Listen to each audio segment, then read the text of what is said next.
প্রভুপাদ কি জয়। এটা হচ্ছে অষ্টম অধ্যায়ে 5 নম্বর শ্লোক।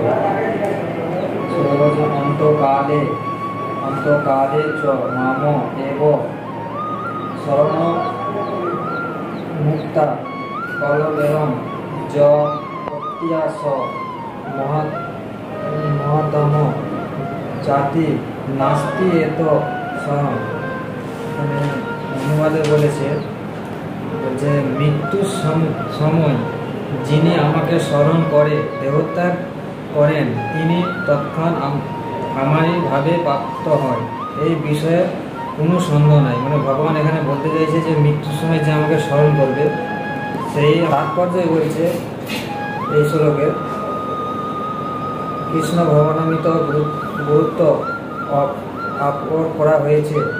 কৃষ্ণ ভাবনায় ভাবিত হয়ে দেহত্যাগ করে তৎক্ষণ ভগবত ধামে প্রবেশ করা যায়।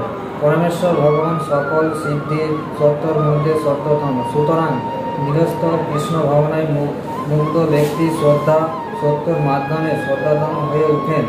এখানে স্মরণ শব্দটি গুরুত্বপূর্ণ। যে সমস্ত জীবেরা অসত্য, যারা কখনোই ভগবত ভক্তি সাধন করেনি, তাদের পক্ষে ভগবানকে স্মরণ করা সম্ভব নয়।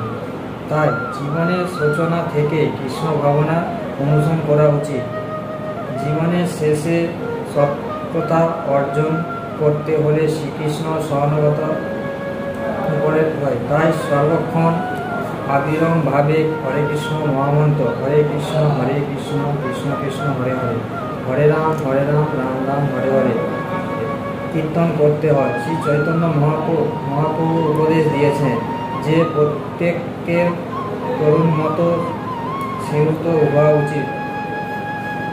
যে ব্যক্তি হরে কৃষ্ণ কীর্তন করবেন তার অনেক বাধা বিঘ্নি আসতে পারে, কিন্তু এই সমস্ত বাধা বিঘ্নিগুলোকে সহ্য করে তাকে অনবরত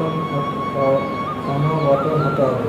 হরে কৃষ্ণ কৃষ্ণ কৃষ্ণ হরে হরে, হরে রাম রাম রাম হরে হরে কীর্তন করে যেতে হবে, যাতে জীবনে অন্তিমকালে তিনি কৃষ্ণ ভাবনামৃত পূর্ণ সফল লাভ করতে পারেন।